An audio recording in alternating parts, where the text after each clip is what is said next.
अविनाश और अरफीन में बड़ा झगड़ा चल रहा है जेल में और इनको एक पावर दी गई है। जी हाँ, वो झगड़ा क्या है, झगड़ा मैं आपको बताता हूँ, पावर भी बताता हूँ कि भैया क्या क्या चीज़ें हुई है। लेकिन जो इन्होंने रैंकिंग दी थी वो रैंकिंग मैं थोड़ी ही देर में वीडियो लेकर आ रहा हूँ, वो बताता हूँ मैं आपको। लेकिन उससे पहले गाइज आपको ये चीज़ तो पता ही है कि दोनों अंदर है। जैसे अरफीन जाता है तो इनके बीच में भैया आपसी सहमति हो जाती है कि भाई राशन पे तो मैं कुछ नहीं बोलूँगा। फिर बिग बॉस उस चीज़ को हाईलाइट करते कि वाह भाई वाह, आज की ताज़ा खबर, जेल में आपसी सहमति हो गई है। तो बिग बॉस भी छेड़ते हैं तो अरफीन वहाँ से मूव कर जाते हैं कि नहीं, मुझे अब ऐसा नहीं करना। अगर बिग बॉस को प्रॉब्लम हो रही है तो मुझे ऐसा नहीं करना। अरे बिग बॉस तो उसको लड़ाई करवानी है, राशन में तो लड़ाई होगी और तुम आपसी सहमति कर रहे हो कि राशन नहीं देना, तो भैया बिग बॉस तो बोलेंगे। अब ये चीज़ें हुई है तो अब क्या हुआ है कि आरफिन बोलते हैं भाई मैं जो तुम जैसे राशन दे रहे हो ना वैसे मैं नहीं देने दूंगा, क्योंकि अविनाश है अपने खास लोगों को लग्जरी दे रहा था और दूसरों को तो भैया नॉर्मल दे ही रहा था। तो यहाँ पर अरफीन बोलते हैं कि देखो अगर तुम ऐसे दोगे तो मैं नहीं देने दूंगा।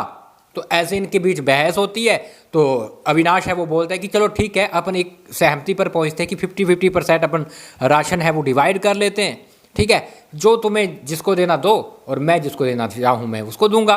तो अभी इनके बीच यह चल रहा था कि बिग बॉस एक और ट्विस्ट लेके आ चुके हैं। जी हाँ, बिग बॉस ने बोला कि अब राशन घर वाले दे पाएंगे, ये दोनों दे पाएंगे उसको, लेकिन उसके लिए इनको अपनी पर्सनल चीज़ को ख़त्म करना होगा, नष्ट करना होगा, है ना। तो ये चीज़ें हैं वो टास्क लेकर बिग बॉस आ गए हैं। और आपने देखा कि जो ईशा अविनाश के लिए करती है वो तो ओवर एक्स्ट्रा हो रहा है। ईशा बहुत ज़्यादा कर रही है, अपनी माँ की पर्सनल जो काफ़ी ज़्यादा टचिंग है, वो रोते रोते शॉल है वो भैया आग में फेंक देती है। वो बोल रही थी कि भैया वापस नहीं मिल पाएगी, ये मेरी माँ ने मुझे दी है, लेकिन वो फेंक देती है अविनाश के लिए। अब ठीक है, ये नहीं कि राशन के लिए, अविनाश के लिए उसने फेंका। तो पर्सनल चीज़ों को भी वो नष्ट करवा रही है। तो उसका लविंग वविंग का सीन, लव एंगल तो कहीं ना कहीं दिखना शुरू हो चुका है। तो यहाँ पर ईशा तो कर देती है लेकिन कुछ लोग नहीं कर पाते हैं।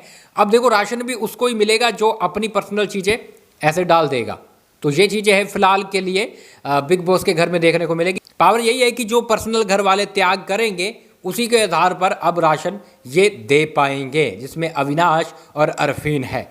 और अगर वैसे दिया तो झगड़े होंगे और वैसे अलाउड भी नहीं हो सकती है चीज़ें। जो पर्सनल त्याग करेंगे उसको ही मिलेंगे। और यही करणवीर बोलते नजर आ रहे कि भैया मैं भूखा रह लूँगा कोई नहीं, लेकिन इस बंदे के लिए मैं पर्सनल चीज़ें नहीं छोड़ूंगा, है ना। इसके लिए मैं अपनी ये पर्सनल चीज़ें क्यों छोड़ूं, चाहे कोई बात नहीं, मैं भूखा रह लूँगा। तो ये चीज़ें हो रही है। फिलहाल आप क्या बोलेंगे कमेंट बॉक्स में अपनी राय जरूर दें। मिलते हैं कुछ ही देर में नई अपडेट के साथ। आप हमें फॉलो और सब्सक्राइब कर लें।